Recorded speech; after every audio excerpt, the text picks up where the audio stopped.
नमस्कार मंडळी, कसं काय, बरं आहे ना? गजाली गँगमध्ये पुन्हा एकदा तुम्हा सर्वांचं मनापासून स्वागत आहे. सर्वात आधी तर मला तुम्हा सर्वांना हे सांगायचं आहे की बिग बॉसवरती मी व्हिडिओ बनवणार नाही आहे. मी लास्ट टाईम तुमच्या आग्रहाखातर व्हिडिओ बनवला, त्याला एवढा काही खास रिस्पॉन्स पण आला नाही. पण ठीक आहे, रिस्पॉन्सची गोष्ट नाही आहे आणि स्ट्राईकची गोष्ट नाही आहे, कारण स्ट्राईक काही सगळ्यांना पडलेले नाही आहेत. अति तिथे माती होते, तर जिथे अति केलं आहे आणि खूपच म्हणजे ओपनली सगळं काही यूज केलं आहे तर ऑब्व्हियसली स्ट्राईक तर पडणारच. तर काही लोकांना असं वाटतं की काहीच होणार नाही, आपण कसंही वागलं, आपण इथले मराठी रोस्टिंगच्या दुनियेचे कोणतरी दादा ताई आहोत, तर आपल्याला काय फरक पडतो आहे, आपल्याला कोण स्ट्राईक मारणार आहे, असं वगैरे काही लोक भ्रमात असतात. तर त्या भ्रमाचा भोपळा कधी कधी फुटतो आणि एक रियालिटी चेक मिळतो. तर अजिबातच असं काही नाही आहे की स्ट्राईकच्या भीतीने वगैरे. पण खरं सांगू का, मला ना ते फारच टॉक्सिक वाटतं आणि मला खरंच असं वाटतं की Bigg Boss is not my cup of tea. मी नाही बघू शकत. इवन कंटेंट गोळा करण्यासाठी सुद्धा मी ते टॉलरेट नाही करू शकत. अत्यंत बोर, नुसतं आरडाओरडा, बाकी सगळे असे पेंगुळलेले झोपाळलेले कॅन्डिडेट आणि ती एक निक्की द फिक्की आंबोळी नुसती बेंबीच्या देठापासून ओरडत असते. आणि तिची ती मैत्रीण जान्हवी ती उगाचच लोकांच्या गळ्यात पडत असते आणि कधी माफी काय मागते, कधी काय करते, कधी ॲक्टिंग, आणि म्हणजे तो त्यांचा होल ग्रुपच बकवास आहे. आणि मग त्या दोघांचं, निक्कीचं आणि त्या अरबाजचं PDA आणि ओव्हरऑलच म्हणजे ते सगळं खूपच गचाळ आणि घाण आहे.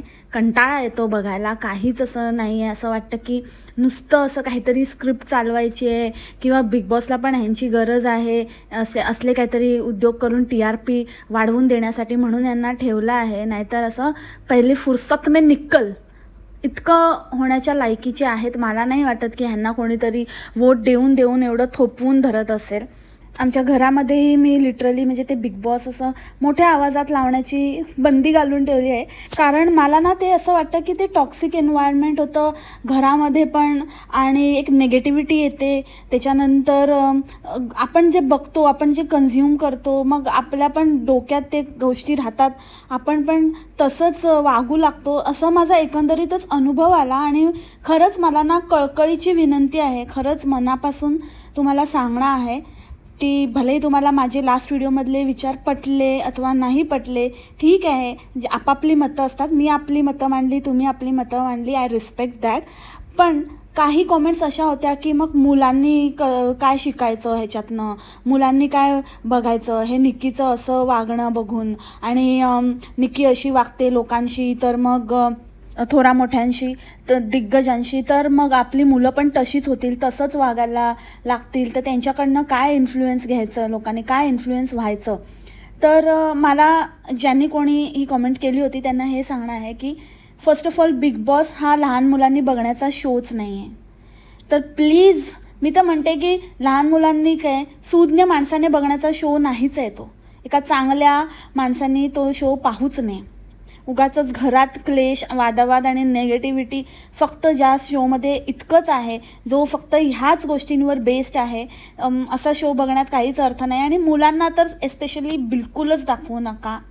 आय थिंक बिग बॉसच्या ह्याच्यामध्ये पण कुठेतरी मेन्शन आहे की it is 18+ show, 16+ I think. So लहान मुलांना प्लीज बिग बॉस दाखवू नका. ते त्यांच्यासाठी नाहीच आहे. नाही त्यांनी ते कंटेंट कन्झ्युम केलं पाहिजे आणि मग प्रश्न उरतच नाही की ते तसं वागण्याचा वगैरे. Please choose what you watch in front of your kids and what you let your kids watch. Anyways, आपला विषय बिग बॉसचा नाहीच आहे. आजचा आपला विषय एकदम वेगळा आहे. जसं की काल मी आपल्या गॉसिप गर्लच्या एंडला बोलली होती, आपल्या व्हिडिओच्या एंडला, की आज आपण एका अशा व्यक्तिमत्वावर एक नवीन असं कॅरेक्टर आपल्या गजाली गँगवर इंट्रोड्यूस करणार आहोत. ही व्यक्ती तर मला वाटतं अराउंड 15 वर्षाच्या वर, तब्बल 15+ इयर्स यूट्यूबवर आहे. तर ह्या ताईंचं नाव आहे सुधराताई. सुधराताई, आता तरी सुधरा हो. आता तो जमाना नाही राहिला, तुम्ही तिथेच अडकून पडलायत. काही इम्प्रूव्हमेंटच नाही तुमच्या चॅनलमध्ये, तुमच्या कंटेंटमध्ये. आणि आता तर इतकी ओव्हर ॲक्टिंग होते ना, ते जरा कमी करा. काय ते नवऱ्याचं बोलणं, बायको काय आहे मग, आज काय करते माझ्यासाठी खायला, बायको. ताई तुम्ही पण म्हणा, नवऱ्या मी तुझ्यासाठी आज हे खायला बनवते, हे मस्त आहे ना. म्हणजे ताई म्हणतात की काय ते छोना बेबी बाबू प्यारू असं काहीतरी करण्यापेक्षा हे तर खूपच म्हणजे आता आउटडेटेड झालं, मला काहीतरी वेगळं करायचं आहे. मग म्हणून मी माझा नवरा मला बायको म्हणणार आणि मी त्याला नवराच म्हणणार. खरंच ऐकायला किती छान वाटतं ना, इतकं भारी वाटतं ना, इतकं छान वाटतं, इतकं मस्तपैकी आलेलं आहे हे आमच्या तोंडातनं उद्गार. जबरदस्त कमाल आहे. आहा, इट्स ओके. सुधराताई, सुधरा जरा आता. कंट्रोल ठेवा तुमच्या इमोशन्सवर. कसले कसले आवाज काढता तुम्ही, बापरे. ज्याने म्हणजे जर कोणतरी असं पॉडकास्ट समजून फक्त ऐकत असेल ना, त्याला काहीतरी भलतंच काहीतरी चाललंय असं वाटेल. भारी आहे ना, कमाल आहे ना, कसला कलर आलाय, कसलं दिसतंय. आहा, कमालच, एकदम जबरदस्त. सगळे आवाज ऐकून काय होत असेल बाबा तुमच्या ऑडियन्सचं, मला खरंच कमाल वाटते. तर ह्या आपल्या ताई ह्या पण बेहोश टॉक्सवर आल्या होत्या आणि बेहोश टॉक्सच्या थीमप्रमाणे याही तिथे काही बकवास करून निघून गेल्या. मला तर आता एकंदरीत असं वाटतं की बेहोश टॉकच यांना काहीतरी स्क्रिप्ट लिहून देतं.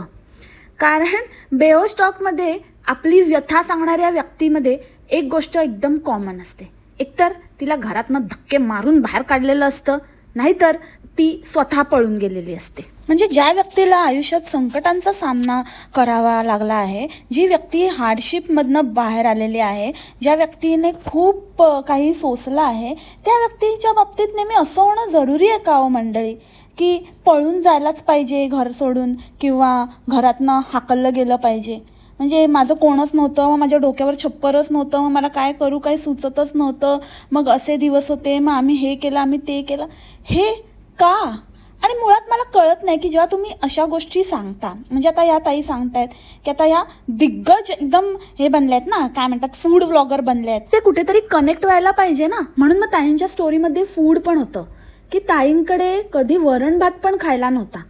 अक्षरशः म्हणजे त्यांना असं वाटायचं की वरण भात खावा, आणि त्या त्यांच्या आईला पण सांगायच्या की वरण बनव ना, वरण बनव ना, पण त्यांची आई बनवायचीच नाही.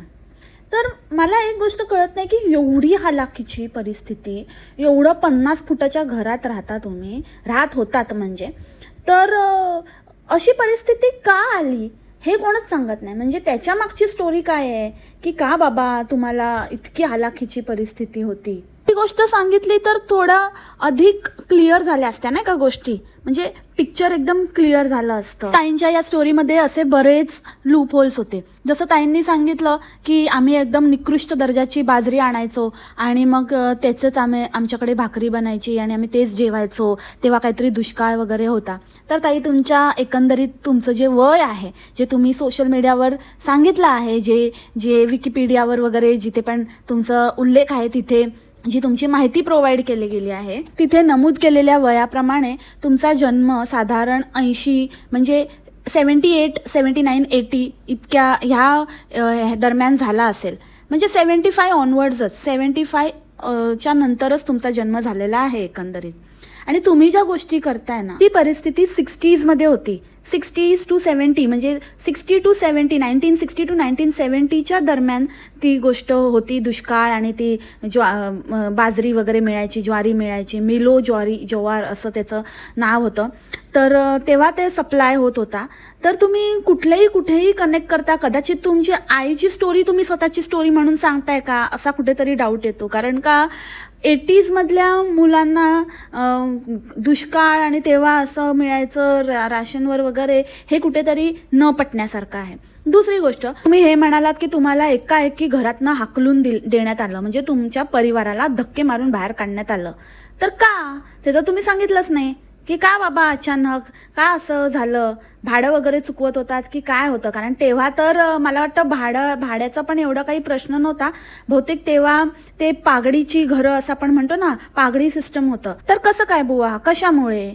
आणि तिसरा आणि महत्त्वाचा लूपहोल म्हणजे महत्त्वाची गोष्ट म्हणजे मला ते तर काय कळलंच नाही. असं अक्षरशः म्हणजे ते सुपर हिरोच्या मूवीमध्ये असतं ना की काही टाईम डिफरन्सच नसतो किंवा टाईमचं ते हेच नसतं, गॅपच नसतो, डायरेक्ट एका ठिकाणावरून दुसऱ्या ठिकाणी असं प्रकट व्हायचं.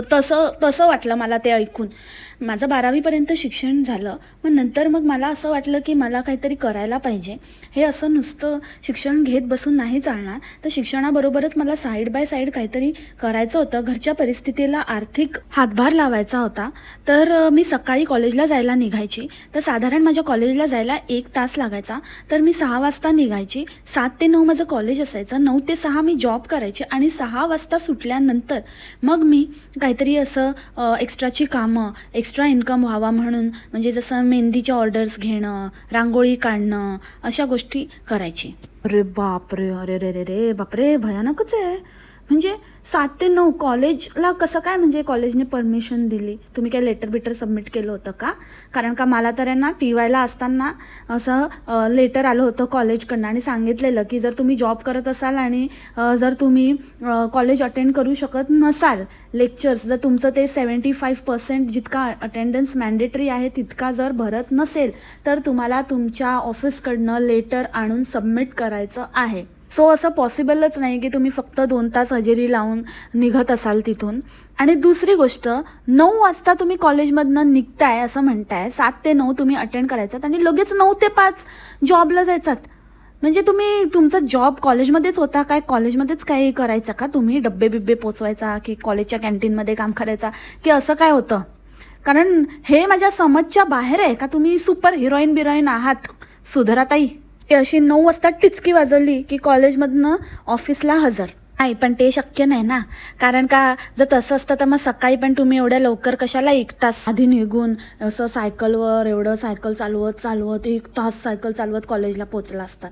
तेव्हा पण तुम्ही टिचकीच वाजवली असती नाही का? म्हणून आहे ना, सांगताना जरा विचार करून सांगायचं. आता ते सायकलवरनं जाणं आम्ही खरं मानायचं की तुमचं ऑफिसला जाणं खरं मानायचं की काय खरं मानायचं? म्हणजे एकंदरीत काय खरं आहे की नाही आहे? ओ माय गॉड, सुरुवातीलाच जे काही यांनी सांगितलं ते ऐकूनच असं कळलं की पुढची स्टोरी पूर्ण बंडलच असणार आहे. एकदम फेकाफेकी, फुल ऑन फेकाफेकी आणि बेहोश टॉक्सनेच दिलेली दिसते. पण जरी बेहोश टॉक्सने ती स्क्रिप्ट दिली असेल ना, तरी it was too bad. Too bad, very bad बेहोश टॉक्स. कारण तुमचा बेस पुण्यात आहे आणि तुम्हाला पुण्याबद्दल एवढी बेसिक माहिती नाही. तुम्हा दोघांनाही, तुम्ही हिचं तर मला काय आता मी सांगते त्याच्यावरून विश्वासच उडालेला आधी, पण तसं पण मला हिच्या जी भाषा आहे, जी हिची बोली भाषा आहे, ती ऐकून कधीच असं वाटलं नाही की ही पुण्याची आहे. ते म्हणतात ना की असं नंतर येऊन कुठून सेटल झाले आणि एक थोडी वर्ष पुण्यात काढली, तिकडे आपला बेस ठेवला. मूळचे असतात कुठले तरी दुसरे, पण पुण्यात राहतात म्हणून मग ते स्वतःला पुणेकर म्हणवतात. तशी काहीशी हिची गत आहे असं मला एकंदरीत वाटतं. तर ताईंचं म्हणणं असं की मी वाडा संस्कृतीत लहानाची मोठी झाली आणि मी ती संस्कृती अगदी जवळून पाहिली आहे. बायकांची छेड काढणं, कानावर बंदूक ठेवणं आणि दरोडे पडणं, मारामारी होणं, सततची भांडणं, शिवीगाळ, दारू पिणं, हे सगळी संस्कृती वाड्याची संस्कृती आहे. अशा संस्कृतीत मी लहानाची मोठी झाले. तर ही कुठला वाडा बाबा नक्की? तुम्हाला बुधवार पेठ वगैरे असं काही म्हणायचं का ताई? नाही, म्हणजे असंच विचारलं. चुकून वाडा म्हणालात की काय? म्हणजे असं काय, मला डाऊट नाही आहे, तुम्ही सुसंस्कृत आहात. पण आता कुठे आपण लहानाचं मोठं होतो ते आपल्या हातात नसतो ना. त्याच्यामुळे मी विचारलं. म्हणजे काय प्रॉब्लेम नाही ना ऑल ओके? कारण वाडा संस्कृती एकतर म्हणजे एकदम म्हणजे जोशी काकू राहतात तिथे बरं का. इथे जोशींचे घर आहे. दुपारी 2 ते 4 घंटी वाजवू नये, जोशी झोपलेले असतात आणि बाजूच्या घरात काय चाललं आहे ते पूर्ण वाड्याला माहिती आहे, त्याच्यामुळे जास्त हुशारी करू नये. अशी जी संस्कृती, असे लोक जिथे राहतात, जिथे छोटी छोटी गोष्ट कुठे काय चाललंय काय नाही ते सगळ्या एकंदरीत त्या वाड्याला, म्हणजे चाळ सिस्टमच, पण चाळीच्या ऐवजी ती वाडे असायचे पूर्वी. मुंबईमध्ये चाळ आणि पुण्यामध्ये वाडे. तिथे इतकं म्हणजे सेफगार्ड असलेलं वातावरण, अगदी ब्राह्मणी पद्धतीचं सगळं कल्चर, ब्राह्मण लोक आजूबाजूला आणि त्यांची भाषा स्खलित मराठी, एकदम नाकात ब्राह्मणी पद्धतीने बोलणं वगैरे, कोब्रा इन शॉर्ट थोडं आणि पुणेरी ब्राह्मण यांचा समन्वय साधलेला अशी ही वाडा संस्कृती. आणि तू म्हणते की तिथे दरोडे पडत होते, तिकडे बेवडे फिरायचे, बायकांची छेड करायचे, म्हणजे काय? हा ना, म्हणजे खतरनाकच होतं हे. म्हणजे मी पुन्हा पुन्हा ऐकलं. कदाचित हां असं होऊ शकतं की ते बेहोश टॉक्सला ना नको तिथे कट द्यायची घाणेरडी सवय आहे. म्हणजे आपण बोलतो एक, पण ते नंतर कट्स देऊन असं काही जॉईन करतात ना की त्याचा पूर्ण अर्थाचा अनर्थ होऊन जातो. तसं झालं असेल तर माहिती नाही, पण कट दिल्यासारखं कुठे वाटत नव्हतं. असं एक संघ सलग तुम्ही बोलत होतात असं एकंदरीत ऐकायला तरी येत होतं. पण एकूणच म्हणजे मला प्रश्न पडला आहे, मोठा क्वेश्चन मार्क. कुठला वाडा हो असा? ओ हां, तो वाडा असेल. बाई वाड्यावर या, बाई वाड्यावर या, तो वाडा. ते म्हणायचं असेल ताईंना, वाड्यावर या बाई, वाड्यावर या. आणि ते अमेरिकेचं स्ट्रगल वगैरे तर ताई सांगूच नका. त्याच्यामध्ये ना बायका अगदी स्कीइंग करून पण गेल्या. तुमच्याच कॉमेंट सेक्शनमध्ये कॉमेंट होती की बायकांसाठी तिथल्या आणि डॉक्टरांसाठी अक्षरशः डिलिव्हरीला स्की करून म्हणजे आय स्कीइंग करून येणं पण अगदी नॉर्मल आहे. त्याच्यामुळे मी एवढ्या बर्फामध्ये चालत गेली होती माझ्या डिलिव्हरीला आणि ताई मुळासकट खांब पडतो. ताई म्हणतात न्यूयॉर्कला विंड स्पीड इतका असतो की अक्षरशः डोळ्यासकट खांब पडतो. डोळ्यासकट? डोळा कुठला, खांब कुठला, सिग्नल कुठला, सिग्नलचे डोळे कुठले, मला काहीच कळत नाही ताई. इट्स ओके ताई, तुम्ही आधी ना खूप काम करा तुमच्या ना बोलण्यावरती, तुमच्या पर्सनॅलिटीवरती, तुमचं ओव्हरऑल जे काही ऑरा आहे त्याच्यावरती तुम्हाला काम करण्याची अत्यंत गरज आहे. आज इतक्या वर्षांनंतरही तुमच्या बोलण्यामध्ये कॉन्फिडन्स नाही आहे बिलकुल. इतकं ततपप करून बोलणं, इतकं अशुद्ध मराठी बोलणं, इतकं विचित्र आवाज काढणं आणि त्याच गोष्टी रिपीटेडली दाखवणं, बस करा आता. जर मी काल तेच म्हणाली होती, तुम्ही नाविन्य आणू शकत नसाल तर यूट्यूबवर तुमचं अस्तित्व कधी ना कधी संपतं. उगाचच मग आटापिटा एवढा करू नये. जर तुमच्याकडे काहीही वेगळं करण्यासारखं नसेल तर YouTube is the place where you have to give something different, some innovation you have to make every now and then. You have to give new things to people. एखादी गोष्ट तुम्ही रिपीटेडली तीच करत असाल, मग त्याच्यामध्ये तुम्ही काहीतरी त्याच्यामध्येच आणि काहीतरी दुसरा मसाले, म्हणजे आधी मी धणाजिरा पावडर ॲड केलेली, तर ह्यावेळेला मी मिरपूड ॲड करून तीच रेसिपी दाखवली, तरीही ते वर्क होत नाही ताई. फार तर एकदा झाल्यानंतर दुसऱ्यांदा लोक इनोव्हेशन म्हणून काहीतरी वेगळं केलं आहे, काय डिफरंट केलं आहे म्हणून बघतील. पण तुमच्या ह्याच्यात तर तुमच्या केसमध्ये एकच रेसिपी अक्षरशः तुम्ही 10 वेळा दाखवलेली आहे. कधी पूर्ण ताटाच्या निमित्ताने, कधी फक्त तीच रेसिपी, कधी त्याच्यामध्ये थोडं मसाले इथे तिथे फेरफार करून. तर मला असं वाटतं की आता इनफ झालं ना. आता 5,000 स्क्वेअर फीटचं घर वगैरे घेऊन तुम्ही मोकळे झालात. आता दुसऱ्यांना पण थोडं चान्स द्या. नवख्या लोकांना पण थोडं काहीतरी करायला द्या. किती दिवस तुम्हीच कमवणार? बस सब मेही बटोरूंगी असं नाही होत ताई. थोडंसं दुसऱ्यांचा पण विचार करायचा. आणि तसंही आता दम नाही राहिला तुमच्या रेसिपीमध्ये, तो मुळात कधीच नव्हता. तुम्ही सुरुवात काय म्हणून केली होती आणि नंतर काय ते सगळंच म्हणजे तुमचं बिखरलंच. म्हणजे तुम्ही तुमच्या थीमला सोडून एकदम भरकटतच गेलात. मी त्या काळात यूट्यूब चालू केलं जेव्हा जास्त रिजनल लोक नव्हती, एखाद दोनच होते प्रत्येक इथले, आणि त्यामुळे तुम्हाला ते सोपं गेलं. आणि तेव्हा तुमची मेन थीम काय होती की बॅचलर्सना कसं जेवण पटापट बनवता येईल, अमेरिकामध्ये असलेल्या कमी साहित्यामध्ये लोक कसं काय बनवू शकतील जेवण, हे तुमचा मेन मोटिव्ह होता. आणि नंतर तो उद्देशच हरवला. नंतर तुम्ही रिजनल रेसिपीजकडे वळलात आणि मग त्या सगळ्या दाखवून झाल्यावर ते सगळं रिपीट झाल्यानंतर त्याच रिजनल रेसिपीजना तुम्ही तोडमरोड करायला लागलात. त्याच्यामध्येच काही ना काहीतरी विचित्र प्रकार करायला लागलात, ज्याला आपण फ्युजन वगैरे असं म्हणतो, अशा गोष्टी करायला लागलात. आणि ते एकदम फेल गेलं, एकदम बकवास. त्या काही रेसिपीज मी स्वतःही ट्राय केल्या आहेत आणि अक्षरशः पूर्ण माल मसाल्याची वाट लागते, पैशाचा पण चुराडा, म्हणजे सगळंच अननेसेसरी, सगळं वेस्ट होतं. तर ते तर एकदम बिगेस्ट टर्न ऑफ होतं तुमच्या पूर्ण चॅनलसाठी. इनोव्हेशन करावं, पण इतकंही म्हणजे छेडछाड करू नये खूपच, की त्याचं जे मूळ आहे तेच निघून जाईल. सगळे मसाले दुनियाभरचे टाकून तर काही म्हणजे बनूच शकतं ना, त्याच्यामध्ये असं तुमची गरज नाही आहे ताई. आणि बाय द टाईम हे सगळं होतं ना होतं, तोच ताई अशा एकदम नावारूपाला आल्या होत्या. त्यांचे इंटरव्ह्यूज वगैरे घेणं असं सुरू झालं होतं. 1-2 अवॉर्ड्स मिळाले होते बऱ्यापैकी. असं एक नाव झालं होतं एकंदरीत यूट्यूबवर. पण ह्याच नावाचा ताईंना असं वाटलं की हे आपलं यूट्यूबवरचं नाव ताई कुठेतरी समजू लागल्या की हे एक ब्रँड नेम झालं आहे. आणि इथेच ताई चुकल्या. मग ताईंनी काय केलं की माझ्या नावावर मी आता एक फेस झाली आहे. एक नोन फेस तुम्ही होतात, पण एक ब्रँडचा फेस होणं आणि एक नोन फेस असणं, ह्याच्यामध्ये तुमची गफलत झाली. तुम्हाला त्या 2 गोष्टींमधला डिफरन्सच कळला नाही. तुम्ही नोन फेस होतात ताई, पण तुम्ही ब्रँड कधीच नव्हतात. स्वतःला MDH समजायला लागल्या ताई, MDHचे दादाजी समजायला लागल्या. पण ते एक ऑलटुगेदर वेगळी गोष्ट आहे. आजही ते दादाजी हयात नसतानाही त्यांचा फोटो त्या ब्रँडवरून हटू शकत नाही. त्याला म्हणतात फेस व्हॅल्यू. तुम्हाला हा भ्रम आहे. एका इंटरव्ह्यूमध्ये पण तुम्ही म्हणालात की मला लोक नखशिखांत न्याहाळतात. तुमच्याकडे नखशिखांत न्याहाळण्यासारखं काही नाहीच आहे. हे तुम्ही स्वतःच डिसाईड केलेलं आहे. तिथेच तुम्ही गणलात. कारण तुम्ही असं विचार केला की आता मी हे मसाले वगैरे इंट्रोड्यूस करेन आणि मग हे खपतील आणि मग हा एक मला ऑल्टरनेटिव्ह क्रिएट होईल. हां, ठीक आहे, तुम्ही तो विचार केलात आणि तुम्ही प्रयत्न करायला काहीच हरकत नाही. मी असं नाही म्हणत की तुम्ही नाहीच करायला पाहिजे होतं, पण ते सबशेल फेल गेलं.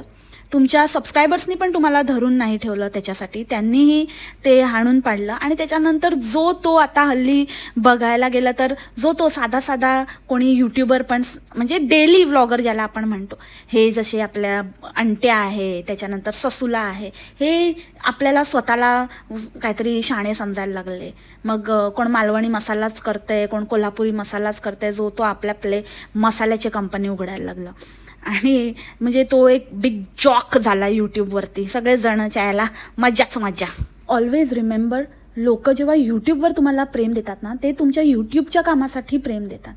नॉट नेसेसरी की तुम्ही दुसरं काहीतरी कराल, दुसरं काहीतरी वेगळं करायला जाल आणि ते अप्रिशिएट होईलच जस्ट बिकॉज तुम्हाला यूट्यूबवर प्रेम मिळालं आहे तुमच्या कामासाठी. उदाहरण द्यायचं झालंच तर इतकं सोपं आहे की मला रोस्टिंगसाठी जितकं प्रेम मिळतं, जेव्हा मी रोस्ट करते किंवा मी कुठल्या गोष्टीवर रिॲक्शन देते तेव्हा त्याच्यासाठी इतकं प्रेम मिळतं. आपण गॉसिप गर्लवर बघूच शकतो जे मला प्रेम मिळत आहे तुमच्या सर्वांकडनं. पण ॲट द सेम टाईम जर मी ते करू शकते म्हणून मी मूव्ही रिव्ह्यूज वगैरे करायला घेतले तर लोकांना ते फारसं आवडत नाही. त्यांना मी as a roaster, as a reaction podcaster म्हणूनच आवडते. त्यांना मी त्याच्यामध्ये पण थोडंसं चेंज केलेलं, काहीतरी वेगळं ट्राय केलेलं त्यांना आवडत नाही. तुम्ही लोकांना आवडत होतात तुमच्या रेसिपीजसाठी, साधेपणासाठी आणि साधेपणाने दाखवलेल्या रेसिपीजसाठी. पण आता तुमचं जे चाललं आहे, काय व्लॉग काय करता, तिथे नीट बोलता येत नाही, त्याच्यानंतर मुलीला आणणं, मुलाला आणणं, नवऱ्याला आणणं, अननेसेसरीचं काहीतरी वेगळं असं ट्रॅक चेंज करणं वगैरे, ते खूप ओव्हर होतं आहे आणि ते वर्क नाही होणार ताई. Because that is not what people loved you for. आणि वन्स अगेन तुम्हाला सगळ्यांनाच भाषेवर काम करण्याची खूप अत्यंत गरज आहे. जेव्हा तुम्ही एका इतक्या मोठ्या प्लॅटफॉर्मवर इतकं नावाजलेले आहात तर तेवढं तर बनताय ना. आणि ॲज यू सेड, तुम्ही वाडा संस्कृतीतनं आलात तर ते भाषेचा प्रभाव कुठेच दिसत नाही तुमच्यामध्ये. आणि तुमच्या नवऱ्याचं तर बाप रे बाप, US रिटन, ते तर आणि एक त्याच्यावर पॉडकास्ट होईल. तुमची ओरिजिनॅलिटी कायम ठेवा. तुम्ही गावठीच होतात तर आता आणि वेगळं काही गावरान करायला जाऊ नका. जे आहे ते तसंच ठेवा, तसंच कंटिन्यू. नाही असेल तर काहीतरी आता बस झालं ना, काहीतरी आता जे काही कमावलेलं आहे त्या इन्व्हेस्टमेंटमधनं काहीतरी वेगळं करण्याचा प्रयत्न करा, काहीतरी बाहेर पडा. आता जे रिजनल कंटेंट क्रिएटर्स आले आहेत त्यांना थोडा चान्स मिळू द्या, त्यांना थोडं पुढे येऊ द्या. आता ताईंनी काल का परवाच नवीन चॅनलची अनाऊन्समेंट केली. आता ते काय दाखवणार आहे त्या आता नवीन चॅनलवर, ते पण रेसिपी चॅनलच आहे. आता एवढ्या 100 वेळा एक रेसिपी दाखवल्यानंतर आता त्याच्यात काय उरलं आहे ते आता बघण्यासारखं ठरेल. तरी अंधभक्तांची काही कमी नाही आहे. एकाच दिवसात जवळजवळ 1 लाख सबस्क्रायबर पार झाले होते ताईंचे. कठीण आहे सगळं जर हे असंच चालत राहिलं तर. म्हणजे ते एखाद्या व्यक्तीचं असतं ना की ती व्यक्ती त्या ठिकाणी राईट टाईमला राईट प्लेसला असते तेव्हा तिच्या बाबतीत ते काही चांगल्या गोष्टी होतात. मग ते तिच्यामध्ये तेवढं क्वालिटी असो नसो ते मॅटर नाही करत, पण ते राईट टाईम मॅटर करतं. तसं या ताईंच्या बाबतीत झालं आहे की तेव्हा कुठेतरी म्हणजे ती राईट आयडिया राईट टाईमला क्लिक झाली आणि ते नशीब फळफळलं आणि ते एकदम फळफळून ओथंबून वाहत आहे. आता अजूनपर्यंत चाललंच आहे. सो बघूया आता ताई काय नवीन घेऊन येत आहेत आपल्यासाठी नवीन चॅनलवर. नाहीतर आहेच मी इथे तुम्हाला रिअल टाईम अपडेट देण्यासाठी. आणि मला पण आता एक नवीन कॅरेक्टर मिळालेलंच आहे, तर ह्या कॅरेक्टरविषयी अजून तुम्हाला जाणून घ्यायला आवडेल का ते मला कॉमेंटमध्ये नक्की सांगा. आजचं पॉडकास्ट इथेच थांबवते. खूप मोठं झालं, पण ठीक आहे, आठवड्यातनं एखादं पॉडकास्ट असतं गजालीवर, तर ते दणदणीत बनतंच, कारण मला सगळं कव्हर करायचं असतं. सो आजचं पॉडकास्ट इथेच थांबवते. भेटूया पुढच्या आठवड्यात पुन्हा एकदा नवीन कॅरेक्टरसोबत. तोपर्यंत खाप्या मस्त राहा आणि स्वस्थ राहा. Take care, bye, मासलामा.